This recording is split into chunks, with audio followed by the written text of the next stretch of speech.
बिस्मिल्लाहिर्रहमानिर्रहीम। अस्सलाम वालेकुम स्टूडेंट्स। आज के लेक्चर में हम इंट्रोडक्शन टू एक्वेटिक टॉक्सिकोलॉजी को डिस्कस करेंगे।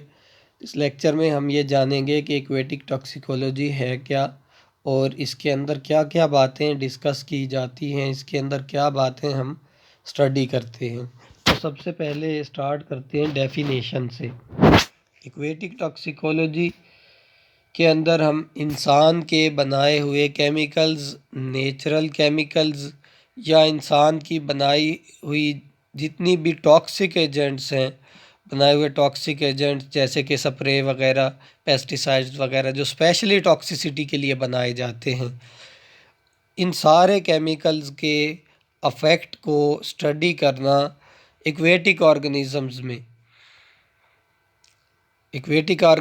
में इन तमाम केमिकल्स, इन तमाम एक्टिविटीज़ के अफेक्ट को स्टडी करना मुख्तलिफ लेवल पर, ऑर्गेनाइजेशन लेवल हो सकता है, सब सेलुलर लेवल स्टडी का, और ऑर्गेनिज़म लेवल हो सकता है कि पूरे जानदार के ऊपर कैसे असर कर रही है कोई भी चीज़, पूरी कम्युनिटी के ऊपर एक केमिकल का क्या अफेक्ट है, और अल्टीमेटली इकोसिस्टम के ऊपर इस केमिकल का क्या अफेक्ट होगा।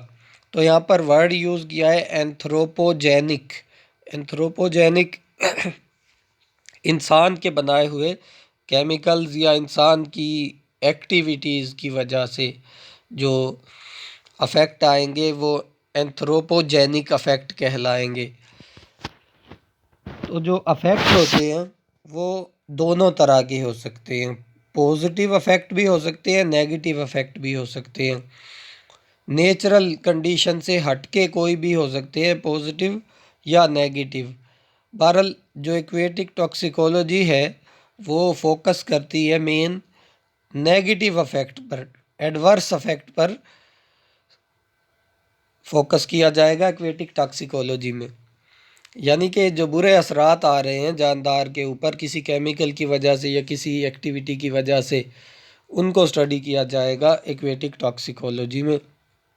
और इसके साथ साथ जो दूसरा फोकस होगा एक्वेटिक टॉक्सिकोलॉजी का वो ये होगा कि जब केमिकल के साथ एक्सपोजर ख़त्म हो जाएगा, मतलब कि केमिकल कम हो जाएगा या ख़त्म हो जाएगा, तो उसके बाद क्या असरात बनते हैं, उसके बाद रिकवरी कितनी जल्दी होती है लिविंग ऑर्गेनिजम्स में।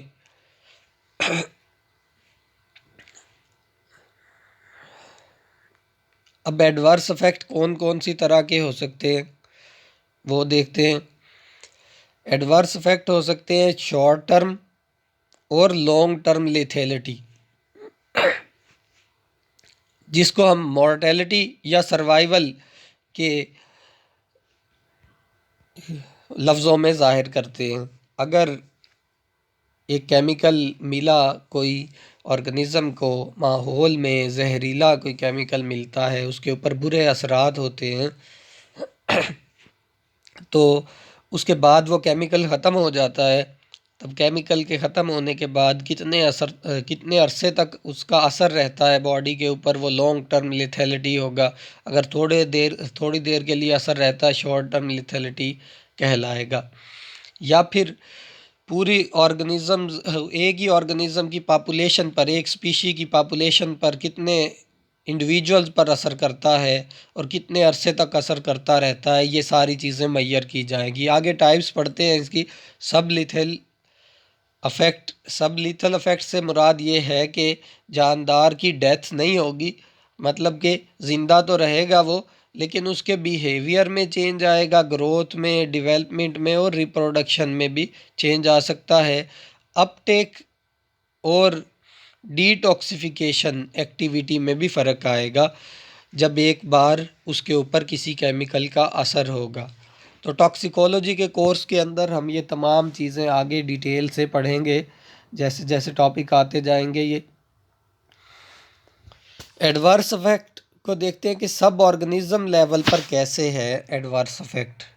सब ऑर्गेनिज़म लेवल पर इस तरह से हो सकता है कि ऑर्गेनिज़म के अंदर जो एंजाइम्स हैं, उन एंजाइम्स या एंजाइम का जो पूरा मेटाबॉलिक पाथवे होगा, सिस्टम होगा, उसको इनहिबिट कर सकता है कोई केमिकल, और फिर एंजाइम की फंक्शनिंग, क्योंकि इनहिबिटर जो होते हैं वो फंक्शनिंग को कम करते हैं एंजाइम की, या प्रोडक्ट को कम कर देते हैं।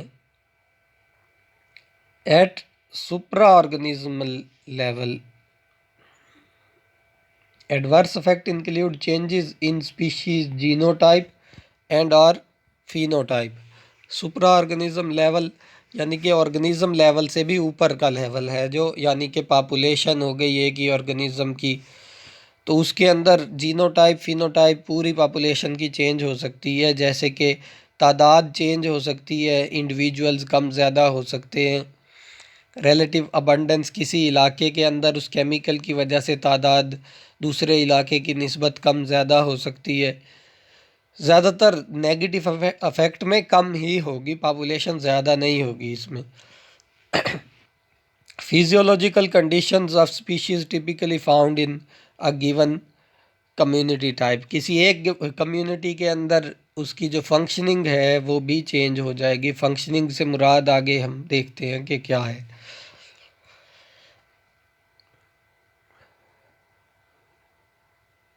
नंबर ऑफ फिर से एक ऑर्गेनाइजेशन लेवल के बारे में बात की जा रही है कि अफेक्ट जो होते हैं मुख्तलिफ ऑर्गेनाइजेशन लेवल पर हो सकते हैं किसी केमिकल के, such as number of organism killed और सर्वाइविंग, रिप्रोडक्टिव सक्सेस, किसी जानदार के रिप्रोडक्टिव सक्सेस पर भी ये असरअंदाज हो सकते हैं। रिप्रोडक्टिव सक्सेस से मुराद ये है कि जितने नए एग या इंडिविजुअल्स पैदा हुए उसके बाद वो तमाम बड़े कितने अरसे में होते हैं और वो बचते भी हैं या नहीं बचते। रिप्रोडक्टिव सक्सेस से मुराद ये है कि एक जानदार अगर 10 इंडिविजुअल पैदा करता है और 10 के 10 बच जाते हैं तो वो रिप्रोडक्टिवली सक्सेसफुल है।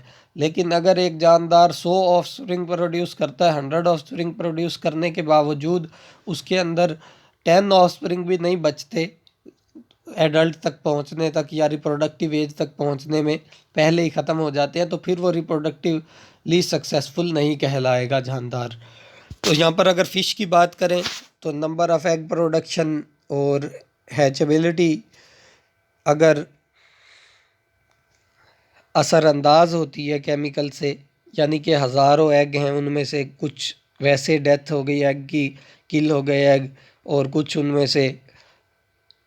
में से हैचेबिलिटी या हैच नहीं हुए, तो फिर उसके लिए नेक्स्ट जो अगली नस्ल आएगी वो बहुत थोड़ी होगी। Year class recruitment, year class recruitment जो हर साल नए रिप्रोडक्शन के लिए इंडिविजुअल्स प्रोड्यूस होते हैं पॉपुलेशन को फैलाने के लिए, जिनसे आगे नस्ल फैलनी होगी, उनकी तादाद कम हो जाएगी।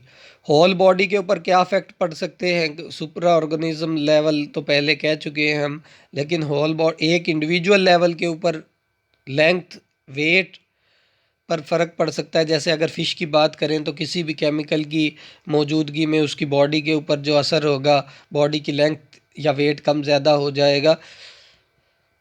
ऑर्गन कंडीशन पर फ़र्क पड़ सकता है, फैक्टर डिपेंड करते हैं कि टेरेटोजेनिक है, अगर एबनॉर्मेलिटीज़ या ट्यूमर्स की इंसिडेंस पर डिपेंड करता है, जैसे कि लीवर में या गिल्स में या किडनीज़ में अगर ट्यूमर वगैरह बनते हैं तो उनकी फंक्शनिंग पर अफेक्ट होगा। इससे पहले हमें फिजियोलॉजिकल कंडीशन की बात की थी, तो फंक्शनिंग पर अफेक्ट होगा कोई भी टेरेटोजेन की वजह से, यानी कि एबनॉर्मेलिटी काजिंग एजेंट की वजह से।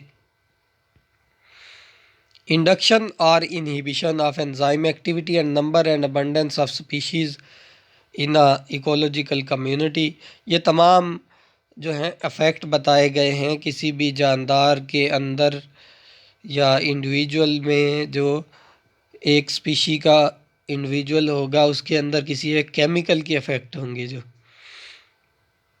Because exposure to toxic agents में be via the water sediments and food in the aquatic environment, ये जितना भी केमिकल के साथ सामना करना पड़ रहा है पानी में रहने वाले जानदार जो एक्सपोज होते हैं केमिकल्स के साथ, तो उसकी वजह है या तो पानी के अंदर कोई चीज़ होती है या फिर सेडिमेंट्स में कोई चीज़ निकलती है नीचे, जो मिट्टी की या पत्थर की तह होती है उनके अंदर से।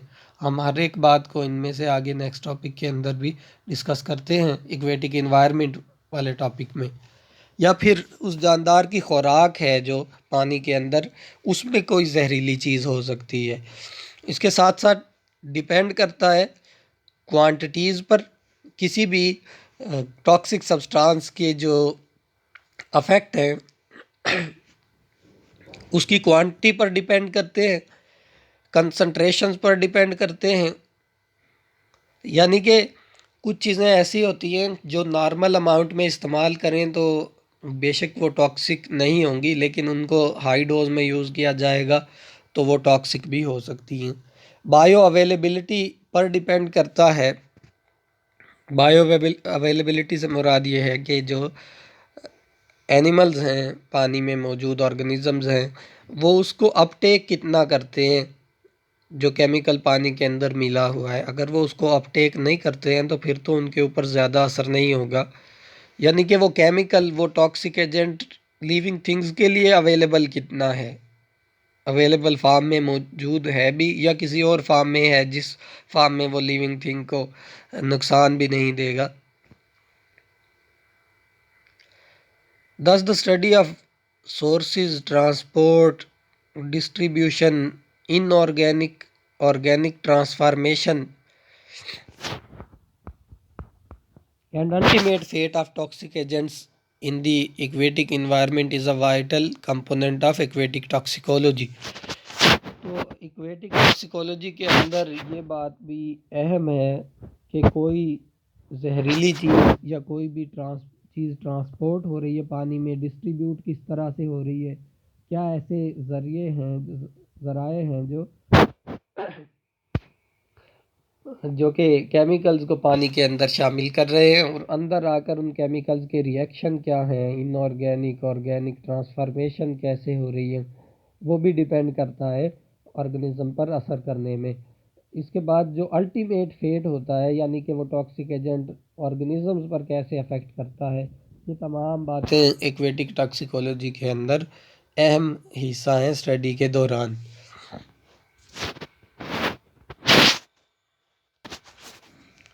Aquatic toxicology is the branch of science of ecotoxicology. Ecotoxicology environment की जो टॉक्सिकोलॉजी है, इन्वायरमेंट के अंदर जो टॉक्सिक सब्सटेंसेस की स्टडी है वो इकोटॉक्सिकोलॉजी कहलाती है। लेकिन इन्वायरमेंट में तो तीनों तरह के इन्वायरमेंट होंगे, एक्वेटिक, टेरेस्ट्रियल, एरियल वगैरह। तो इनके अंदर से हम सिर्फ एक्वेटिक टॉक्सिकोलॉजी के अंदर पानी से मुतल्लिक चीज़ों को स्टडी करेंगे, बाकी जो लैंड से मुतल्लिक होंगी यानी सॉइल से, उनको नहीं स्टडी किया जाएगा। Ecotoxicology was defined by Trout and later by Butler as the science या as the branch of toxicology that studies the toxic effect of natural and artificial substances on living organisms, fish, birds, plants। ज़मीन के ऊपर, पानी के अंदर, हर जगह पर जो आर्टिफिशियल बनाई हुई या नेचुरल चीज़ें हैं उनके जहरीले असरात को स्टडी किया जाता है टॉक्सिकोलॉजी के अंदर। बेशक वो जानदार किसी जगह पर भी मौजूद हैं या टॉक्सिक इफ़ेक्ट किसी जगह पर भी हो रहा है, लेकिन जो एक्वेटिक टॉक्सिकोलॉजी है वो इसकी ब्रांच है।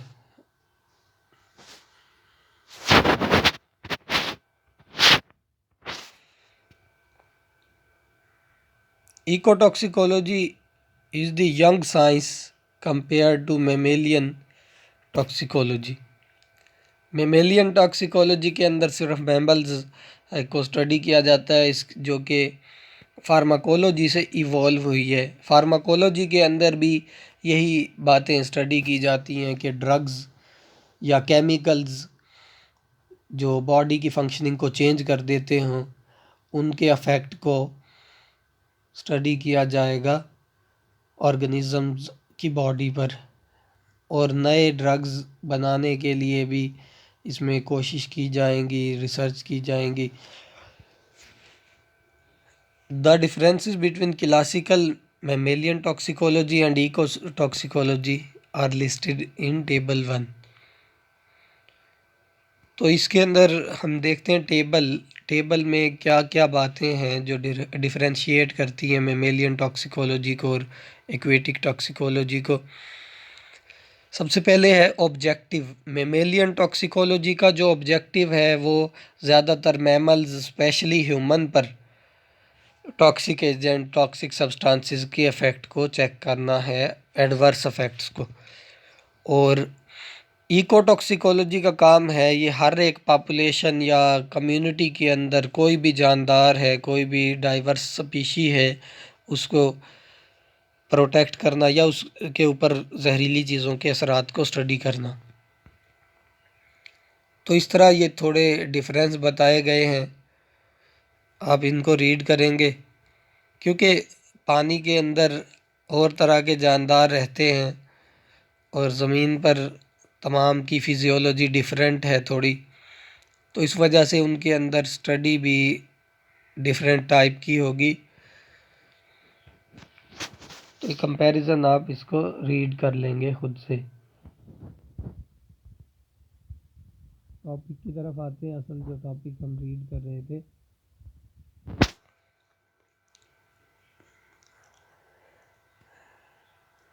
फार्माकोलॉजी के बाद ecotoxicology is sometime use synonymously with environmental toxicology.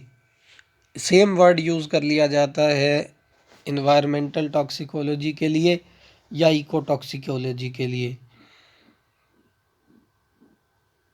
लेकिन जो इन्वायरमेंटल टॉक्सिकोलॉजी है उसके अंदर केमिकल्स का जो इन्वायरमेंट के अंदर मौजूद हैं और दूसरे एजेंट्स का इंसान पर क्या असर होता है, इस बात को भी स्टडी किया जाता है।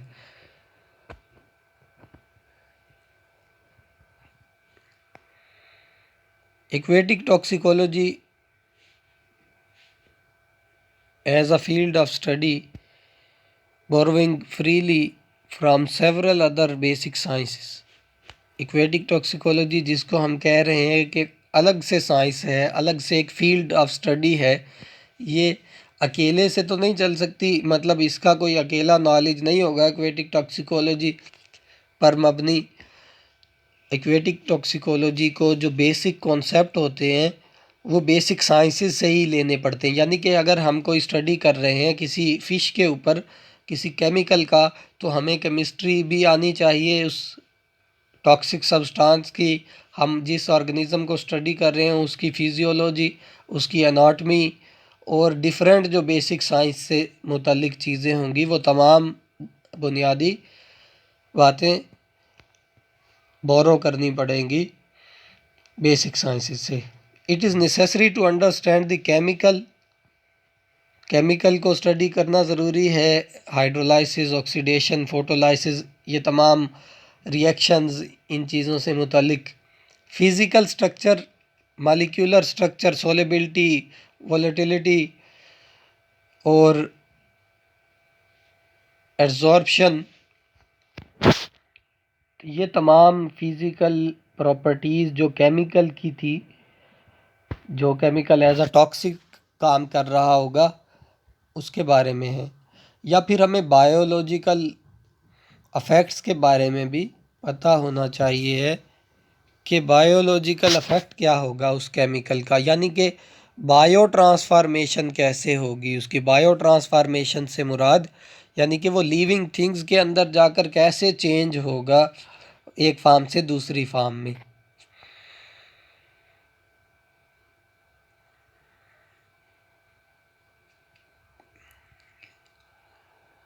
इसके साथ साथ एक्वेटिक इकोलॉजी का नॉलेज होना ज़रूरी है। Physiology, biochemistry, histology, behaviour, environmental chemistry, ये तमाम बुनियादी बातें इकट्ठी होकर इस लायक बनाएंगी एक साइंटिस्ट को जो इक्वेटिक टॉक्सिकोलॉजी को समझ सके।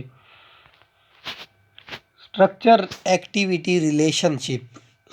एक्टिविटी रिलेशनशिप को स्टडी करना भी ज़रूरी है, यानी कि जो टॉक्सिक एजेंट है उसके केमिकल स्ट्रक्चर के अंदर, मॉलिक्यूलर स्ट्रक्चर के अंदर ऐसी कौन कौन सी चीज़ें हैं। जैसे अगर हम बात करते हैं कि कोई टॉक्सिक सब्सटेंस है, एंजाइम को इनहिबिट करता है, तो हम ये बात भी जानेंगे कि वो जो टॉक्सिक सब्सटेंस है वो एंजाइम का कम्पिटिटिव इनहिबिटर है या नॉन कम्पिटिटिव इनहिबिटर है।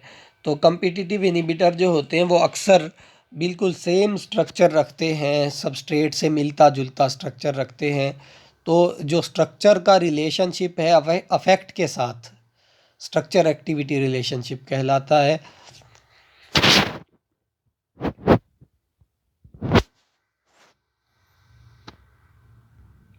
जितनी भी तमाम रिसर्च कर ली जाएगी, ये जितना बुनियादी नॉलेज होगा जो भी हम रिसर्च कर रहे होंगे, उसके बाद हमें ज़रूरत पड़ेगी कि हम इसका स्टैटिस्टिकल एनालिसिस करें।